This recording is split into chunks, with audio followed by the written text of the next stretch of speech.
तो hello students, Ram Ram, हर हर महादेव, जय माता दी।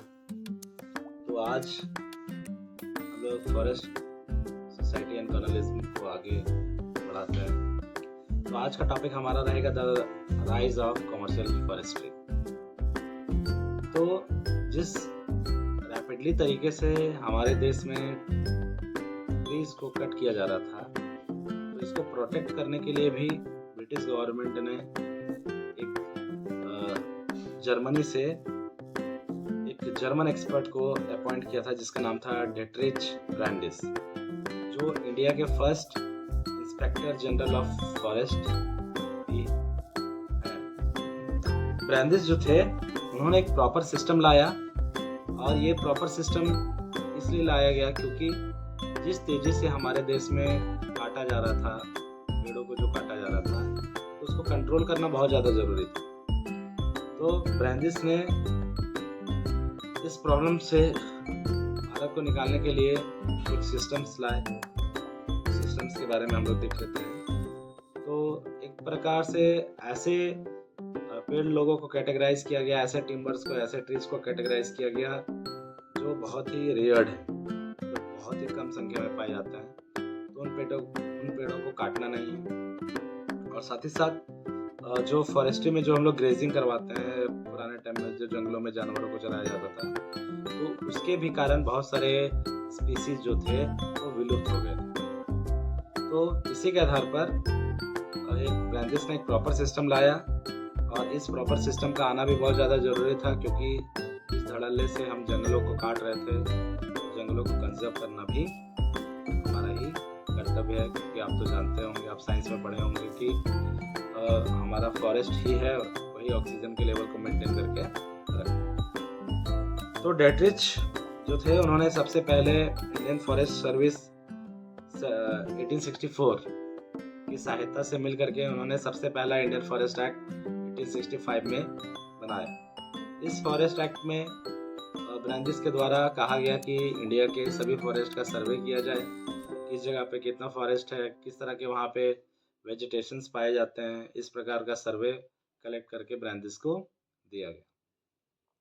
उसके बाद ब्रांडिस ने ये कहा कि जितने लोग प्लांटेशन के लिए ट्रीज को कट कर रहे हैं, तो कट करने के अलावा जिस जमीन पर प्लांटेशन पहले किया गया था और अब नहीं किया जा रहा है, उस जगह पर क्या करना है, उस जगह को कैटेगराइज करके या रिकॉग्नाइज करके उस जगह पर वापस से पेड़ लगाना है, जिससे जो ट्रीज का जो संख्या है वो बना रहे। इसके बाद इंडियन फॉरेस्ट एक्ट में 1865 में 2 बार इसमें बदलाव किए गए।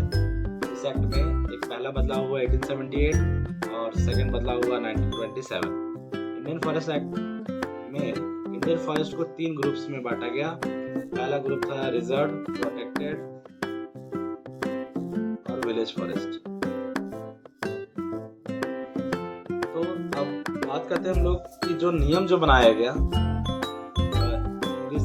ब्रिटिशों के द्वारा, वो नियम किस प्रकार से इंडिया के लोगों के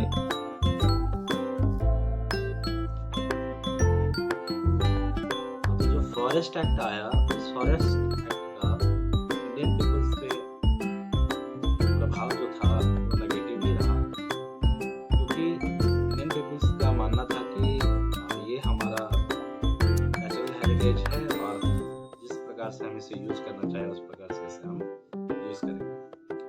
तो जो इंडियन पीपल थे, उन लोग जंगल से ही अपना जीविकोपार्जन किया करते थे।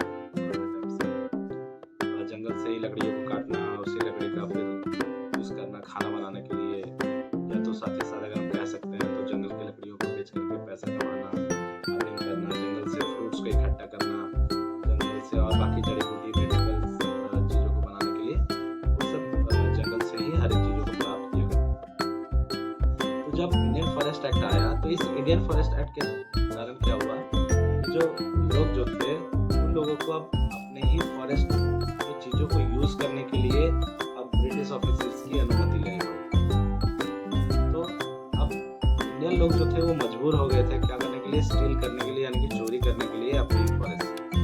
तो उसी समय समझ लो स्टीलिंग शुरू हुआ, चोरी करना शुरू किए इंडियन लोग फॉरेस्ट जाते रात रात को और सिलेक्टेड वुड्स को काटते और रात को ही ले जा करके मतलब एक तरीके से तस्करी इसका शुरू कर दी। तो फॉरेस्ट का लोगों पर बहुत ज़्यादा यूज़ था। लोग फॉरेस्ट का बहुत ज़्यादा उपयोग किया करते थे।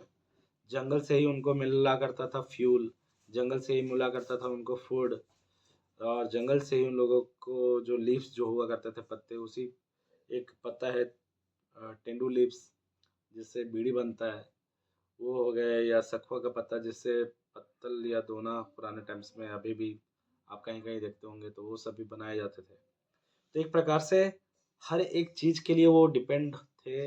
या जो ट्रैवल्स का अगर हम बात करें तो वो पीपल्स जो थे वो मेनली अपने लाइवलीहुड के लिए टोटली पूरा फुली डिपेंडेंट थे फॉरेस्ट के ऑब्जेक्ट्स पर या फॉरेस्ट के चीज़ों पर, फॉरेस्ट थिंग्स पर। तो इन लोगों को लगता था कि भाई फॉरेस्ट हमारा है, हम यूज़ कर रहे हैं तो अंग्रेज़ी हुकूमत को तकलीफ़ हो रहा है, लेकिन अंग्रेज़ लोग ही हमारे फॉरेस्ट को यूज़ कर रहे हैं। जिस प्रकार से पीछे हम लोग बात किए थे रॉयल नेवी में वो लोग यूज़ किया था, या तो स्लीपर्स बनाने में, ट्रेन्स के लिए स्लीपर्स बनाने में उसके लिए यूज़ किया था। तो उन लोगों को लग रहा था कि ये हमारे ही हेरिटेज को नुकसान पहुँचा रहे हैं और हमें ही अपने फॉरेस्ट के चीज़ों को यूज़ करने के लिए हमें ही क्या किया जा रहा है, रोका जा रहा है। तो इसी के आधार पर जो अधिकतर जगह जो देखा गया वहाँ पर लोगों ने आंदोलन करना शुरू किया, प्रोटेस्ट करना शुरू किया अंग्रेज़ी हुकूमत के खिलाफ। उन लोगों का मानना था कि विलेज हमारे फॉरेस्ट पर उतना ही अधिकार है जितना हम लोग ही इसको क्या करेंगे, सिक्योर और सेफ और सिक्योर करेंगे, रिप्लांट करेंगे। तो ऐसा मानना था वहाँ के ट्रैवल्स का या वहाँ के लोकल्स का। तो इसी के लिए फॉरेस्ट को कैटेगराइज किया गया, जो ऊपर मैं आप लोगों को बताया कि रिजर्व्ड, प्रोटेक्टेड और विलेज। तो इसमें जो रिजर्व फॉरेस्ट जो था, उस रिजर्व फॉरेस्ट में लोगों को घुसने की अनुमति नहीं थी। प्रोटेक्टेड फॉरेस्ट में जो वहाँ के लोग रहते थे, लोकल्स जो थे, उन लोगों को अधिकार मिला था कुछ-कुछ सिलेक्टेड वुड्स को यूज़ करने का या सिलेक्टेड चीज़ों को यूज़ करने का। और विलेज फॉरेस्ट जो था ऐसा फॉरेस्ट था जिसमें गाँव वाले लोग जो थे उसको पूरे तरीके से यूज़ कर पाते थे। तो पुराने समय में एक तरीके से लोगों का लाइवलीहुड टोटली डिपेंड करता था वहाँ के फॉरेस्ट पे।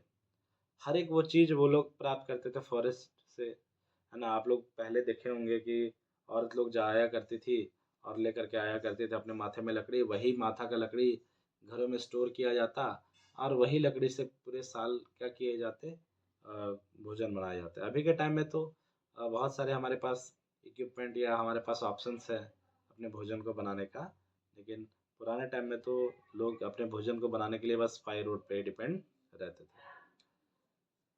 तो आज के लिए इतना ही, बाकी फिर नेक्स्ट टॉपिक में हम लोग बात करेंगे।